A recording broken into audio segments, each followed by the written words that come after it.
is short for Conference of the Parties, and this refers to the 198 signatories to the Paris Agreement. If you live on the planet Earth, you have a stake in what is decided at COP28 this year. So we'll be talking about Australia's opportunities and challenges for building an export industry based on renewable energy. It is actually the least cost pathway to go down the renewables route.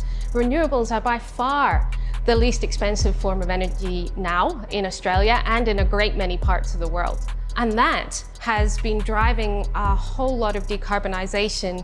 If you want to put in this many megawatts of capacity, now makes sense to do that in solar, not with any other form of technology. So we've done some calculations here at the ANU, which has shown that even though Australia is producing 1% of global emissions onshore, commodities dug up in Australia actually account for another 5% of global emissions. So there's the opportunity there to not only decarbonize ourselves, but also our trading partners and neighbours in the Asia Pacific. So that's through making what they call green metals, so using renewable energy and renewable hydrogen to process iron ore, and renewable energy to process alumina into aluminium. Also using hydrogen to make all sorts of important chemicals.